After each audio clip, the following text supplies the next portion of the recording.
بسم اللہ الرحمن الرحیم۔ بسم اللہ الرحمن الرحیم۔ یہ المختصر کا 16واں سبق ہے اور اس میں ہم تلخیص المفتاح کی تسمیہ کے مباحث کو بیان کر رہے ہیں۔ پچھلے سبق کا خلاصہ یہ رہا کہ رحمان اور رحیم کے اشتقاق اور اس کے اطلاق اور رحمان کے زیادہ ابلغ ہونے کی بات کی تھی۔ اب یہاں سے رحمان کے مقدم ہونے کی بات ہو رہی ہے۔ وہ کہ پچھلے سبق میں سرسری سے ذکر آ گیا تھا، لیکن تفصیلی ذکر یہاں کر رہے ہیں کہ تقاضا تو قیاس کا یہ ہے کہ صفات بیان کرتے ہوئے ادنا سے اعلیٰ کی طرف ترقی کی جاتی ہے، کیونکہ جب بھی اوصاف کا ذکر کیا جاتا ہے تو پہلے ادنا صفت ذکر کی جاتی ہے، پھر اعلیٰ ذکر کی جاتی ہے۔ جیسے قرآن میں اللہ تبارک و تعالیٰ نے حضرت اسماعیل علیہ السلام کے ذکر میں فرمایا، ان کی بشارت دیتے ہوئے کہ فبشرناہ بغلام حلیم، ہم نے حضرت ابراہیم کو بشارت دی ایک لڑکی کی جو بردبار ایسے لڑکی کی۔ اب غلام پہلے ہے، یہ ادنا ہے اس کے مقابلے میں، حلم کے مقابلے میں۔ تو صفت کا تقاضا یہ ہے کہ جب بھی صفات ہوتی ہیں تو پہلے ادنا ذکر کی جاتی ہے، پھر اعلیٰ کی طرف ترقی ہوتی ہے۔ تو یہاں پر چونکہ رحمان زیادہ ابلغ ہے اور رحمان کثیر معنی والا ہے رحیم کے مقابلے میں، تو رحیم پہلے ہونا چاہیے تھا، رحمان بعد میں ہونا چاہیے تھا۔ تو اس کی کیا وجہ ہوئی کہ رحمان کو مقدم کیا گیا اور خلاف قیاس جو ہے وہ رحیم کو مؤخر کیا گیا؟ تو پہلا تو جواب اس کا یہی ہے کہ رحمان کا جو لفظ ہے وہ کمیت کے اعتبار سے دنیاوی نعمتوں کو شامل ہے، اور دنیاوی نعمتیں وجود خارجی کے اعتبار سے اخروی نعمتوں سے مقدم ہوتی ہیں۔ اس لیے وہ لفظ جو دنیاوی نعمتوں پہ دلالت کرتا ہے اس کو پہلے ذکر کر دیا، اور اخروی نعمتوں پہ دلالت کرنے والے لفظ کو بعد میں ذکر کیا گیا۔ دوسری وجہ یہ ہے کہ رحمان کا لفظ اللہ تبارک و تعالی کے لیے علم کی حیثیت اختیار کر گیا ہے، اور علم صفت پر مقدم ہی ہوتا ہے، اس لیے اسے مقدم ذکر کیا ہی ہے۔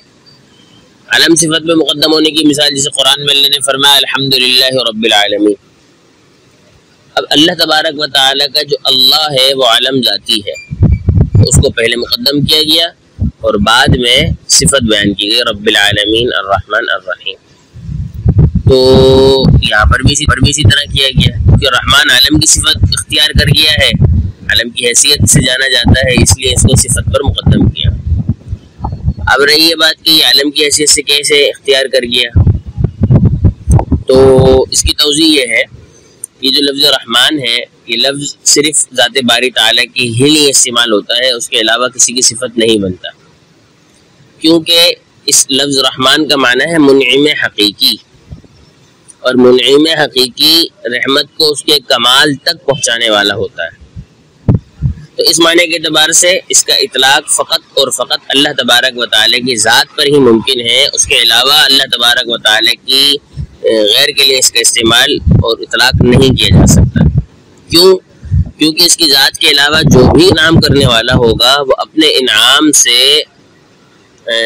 چند چیزوں کا لازمی خواہش مند ہوگا کہ وہ چیزیں اس کو حاصل ہوں، یا تو وہ اس لیے احسان کرے گا،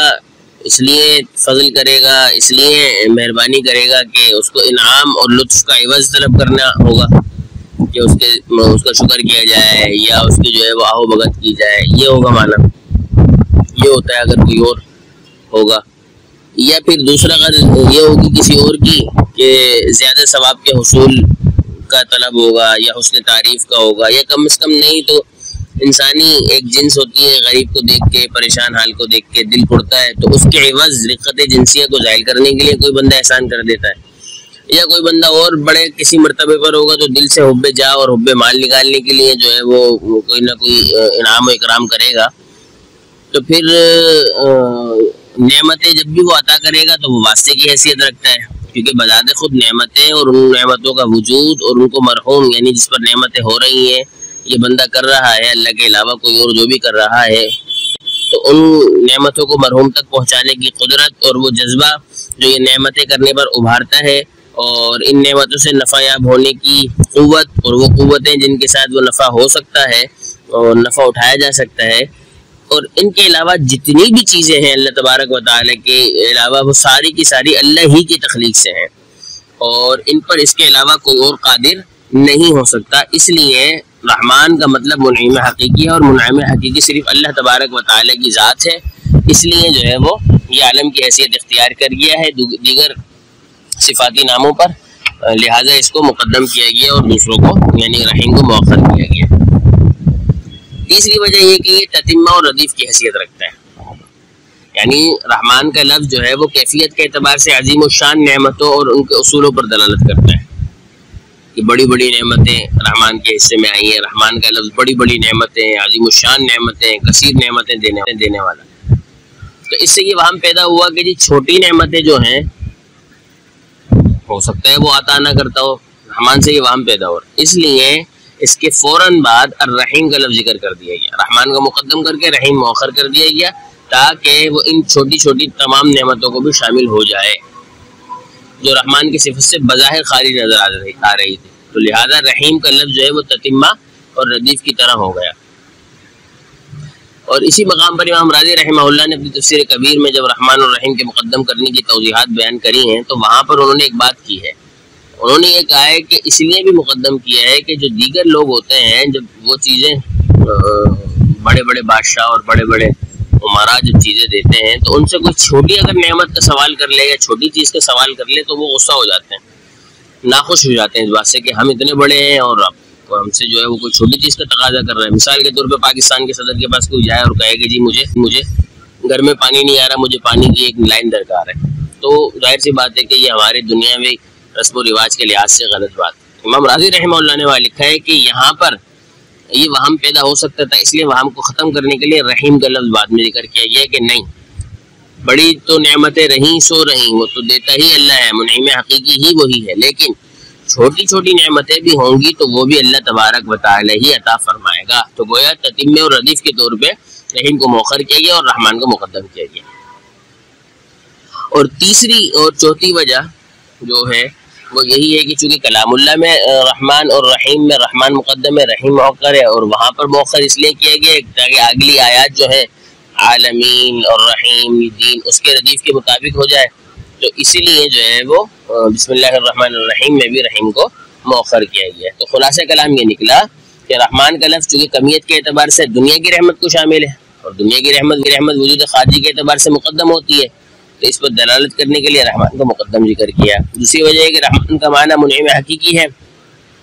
تو اس لیے یہ ذات باری تعالیٰ کے عالم کی حیثیت اختیار کر گیا ہے، کیونکہ اس کی ذات کے سوا اس پر کسی کا اطلاق ہی نہیں ہوتا، عالم رحمان کا اطلاق کسی اور پہ نہیں ہو سکتا، اور عالم چونکہ صفت پر مقدم ہوتا ہے اس لیے اس کو مقدم کر دیا۔ تیسری بات ہے کہ رحمان کا لفظ بڑی بڑی نعمتوں اور ان کے اصول پر دلالت کرتا ہے، اس لیے پہلے ذکر فرما دیا، اور رحیم کا لفظ جو چھوٹی نعمتوں کو دلالت کرتا ہے اسے مؤخر طور پہ ذکر فرما دیا تاکہ رحمان کے مفہوم سے بظاہر خارج ہونے والی نعمتوں کو بھی یہ لفظ شامل ہو جائے اور یہ ظاہر ہو جائے کہ چھوٹی اور بڑی تمام قسم کی نعمتیں اللہ تبارک و تعالیٰ کے دست قدرت سے ہی حاصل ہوتی ہیں اور وہی اس کو عطا فرماتا ہے۔ اور رحیم کا لفظ مؤخر کرنے کی حکمت یہ بھی ہے کہ قرآن کریم فرقان حمید کے تابع ہو جائے، قرآن کریم میں بھی وہاں رحیم مؤخر کیا گیا اور وہاں پر مؤخر اس لیے کیا گیا تاکہ ردیف اور قرآن کریم کی آیت کے مطابق ہو جائے، تو یہاں پر بھی رحیم کو مؤخر کیا گیا اور رحمان کو مقدم کر دیا گیا ہے۔ اسی سے آگے ایک اور بات کرتے ہوئے ہم یہ بات کرتے ہیں کہ لفظ رحمان جو ہے وہ فعلان کے وزن پر ہے اور اس کے منصرف اور غیر منصرف ہونے میں علماء نحو کا اختلاف ہے، کیونکہ قاعدہ یہ ہے کہ جب صفت کا صیغہ جو کہ یہ ہے صفت کا صیغہ مذکر فعلان کے وزن پر ہو تو اس کے آخر میں الف نون زائدتان ہو تو وہ غیر منصرف ہوتا ہے، لیکن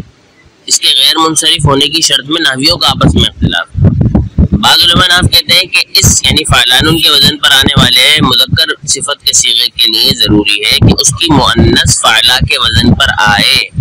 تو ہی وہ غیر منصرف ہوگا، جیسے عطشان اور جوعان جن کی مؤنث عطشا اور جوعا آتی ہے، لہذا یہ غیر منصرف ہے. جبکہ بعض کے نزدیک شرط ہے سلبی، وہ یہ کہتے ہیں کہ اس کی مؤنث یعنی جو فعلان کے وزن پر صفت کا مذکر صیغہ آ رہا ہے اس کے غیر منصرف ہونے کی شرط یہ ہے کہ اس کی جو مؤنث ہے وہ فعلانتن کے وزن پر نہ ہو، تو یہ وزن جو ہے وہ غیر منصرف ہوگا. اگر اس کے مؤنث فعلانتن کے وزن پر آ جائے تو یہ منصرف ہوگا. جیسے ندوان ہے، اس کے مؤنث ندوانتن آتی ہے، اس لیے یہ منصرف ہوگا. اب لفظ رحمان کو دیکھیں. لفظ رحمان اللہ کے ساتھ خاص ہونے کی وجہ سے اس کی مؤنث نہ فعلا کے وزن پر آتی ہے نہ ہی فعلانتن کے وزن پر آتی ہے. لہذا جو علماء نحو اس کے غیر منصرف ہونے کے لیے فعلا کے وزن پر اس کی مؤنث کی شرط لگاتے ہیں، ان کے نزدیک یہ لفظ رحمان جو ہے وہ منصرف ہوگا. اور جو اس وزن کے غیر منصرف ہونے کے لیے اس کے مؤنث کے فعلانتن کے وزن پر نہ آنے کی شرط لگاتے ہیں، ان کے نزدیک یہ غیر منصرف ہوگا. تو اب یہ کیسے ہو سکتا ہے کہ ایک ہی لفظ منصرف بھی ہو اور ایک ہی لفظ غیر منصرف بھی ہو؟ یہ تو ممکن ہی نہیں ہے، کیونکہ یہاں پر دونوں فریقین کے ایجابی اور سلبی شروط پائی جا رہی ہیں. تو ایک ہی لفظ منصرف ہو غیر منصرف ہو، یہ تو ممکن ہی نہیں ہے. تو بات دراصل یہ ہے حقیقت میں لفظ رحمان جو ہے وہ غیر منصرف ہی ہے، وہ بالکل غیر منصرف ہے. اس لیے علماء نحو رہی یہ بات کہ جس کی مؤنث تو فعلانتن کے وزن پر بھی فعلا کے وزن پر نہیں آ رہی، کیونکہ یہاں پر تو یہ معنی متعذر ہے، رحمان کی جو ہے مؤنث ہو اور وہ فعلا کے وزن پر ہو، تو اس شرط کو کیا کریں گے؟ تو اس کا جواب یہ ہے کہ اس طور پر جب آپ لفظ رحمان کو مؤنث تسلیم کریں گے تو پھر اس کو اغلب قبیل سے کریں گے. یعنی بعض دفعہ حکم کچھ اور ہونا چاہیے تھا لیکن غالب طور پہ ہم کچھ اور قرار دے دیتے ہیں، تو یہ بھی اسی قبیل سے ہو جائے گا کہ اس لفظ رحمان کو ان کلمات کے ساتھ ملا دیا جائے گا جو اس باب سے آتے ہیں، جس میں غالب یہ ہے کہ اس سے اس وزن پر آنے والا صیغہ غیر منصرف ہوگا. اور وہ باب فریحہ یفرحو ہے، تو فریحہ یفرحو سے اس فعلان کے وزن پر آنے والا غیر منصرف ہوتا ہے بشرطہ کہ خوشی اور غمی کے معنی پائے جائیں. تو اب رحمان کو اس قبیل میں لے جائیں گے، اس باب میں لے جائیں گے، پھر وہاں سے غیر منصرف قرار دیں گے، لہذا وہ جو شرط پائی گئی تو وہ نہیں پائی جائے گی. تو اس پہ توافق ہو جائے گا، اور جن کی فعلانت ان کے وزن پر نہیں آ رہی تب بھی غیر منصرف ہوگا وہ، اور جن کی فعلا کے وزن پر آنی چاہیے تھی تو اس کو ہم نے باب اغلب کے طور پہ لے لیا ہے، غلبے کے طور پہ لے لیا ہے. تو دونوں کا اجتماع یعنی جو ایجابی ہے وہ بھی پائی گئی، سلبی بھی پائی گئی، تو لہذا یہ رحمان غیر منصرف ہی ہوگا. تیسری اور تکمیلی طور پر یہ بات ہے کہ اللہ تبارک و تعالیٰ کے اسماء بہت سارے ہیں، 99 اسماء ہیں ویسے تو لیکن کثیر ہیں، بہت زیادہ منقول ہے اللہ تبارک و تعالیٰ کے اسماء. جیسے قرآن مجید فرقان حمید میں اللہ نے فرمایا وَلِلَّهِ الْأَسْمَاءُ الْحُسْنَى فَادْعُوهُ بِهَا. اللہ تبارک و تعالیٰ کی کئی ایک اسماء ہیں حسین ترین، تو اس سے دعا کیا کرو. تو اللہ تبارک و تعالیٰ کے کئی ایک اسماء ہیں، تو ان اسماء میں سے فقط تسمیہ میں یہ 3 ہی لفظ کیوں مختص کیے گئے، یہ 3 اسماء ہی کیوں مختص کیے گئے کہ تسمیہ میں صرف اور صرف 3 اسماء مختص کیے گئے ہیں، لفظ اللہ،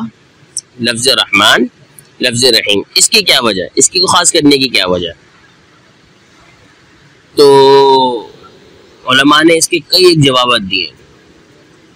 کئی لوگوں نے بطور عقل کے جواب دیے، کئی نے کئی منقول چیزوں کے بارے میں جواب دیا ہے. تو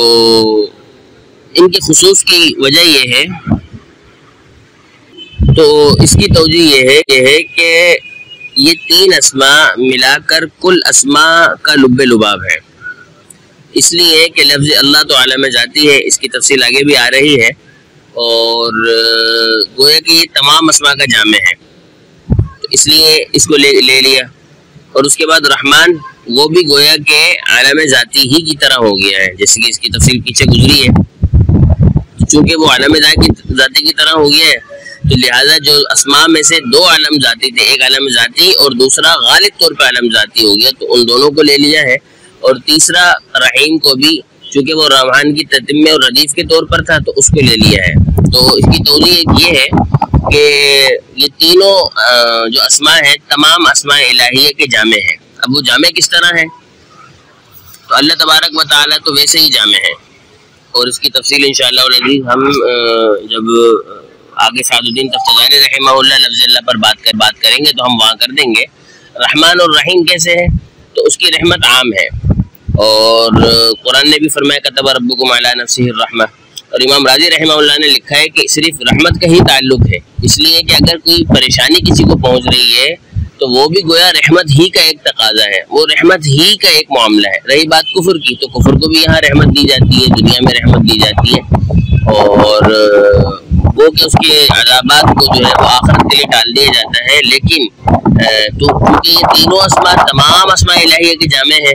تو اس لیے جو ہے وہ ان تینوں اسماء کو جو ہے وہ تسمیہ میں لایا گیا ہے تاکہ تمام اسماء سے تبرک ہو جائے، اور اس لیے جو ہے وہ پہلے وہ اسم ذکر فرمایا جو معبود حقیقی عالم ذاتی کی حیثیت اختیار کر گیا، اور پھر بعد میں دوسرا وہ جو رحمان وہ بھی عالم کی قبیل سے ہو گیا، اور تیسرا تتمی کے طور پہ رحیم، اور یہ تینوں مل ملا کے تمام اسماء الہیہ کے جامع ہو گئے، اس لیے ان کو خاص کیا گیا ہے، اور تاکہ انسان کو یہ معلوم ہو جائے کہ اسی کی توفیق سے تمام معاملات زندگی چلتے ہیں، اور دوسرا یہ بھی پتہ چل جائے لوگوں کو کہ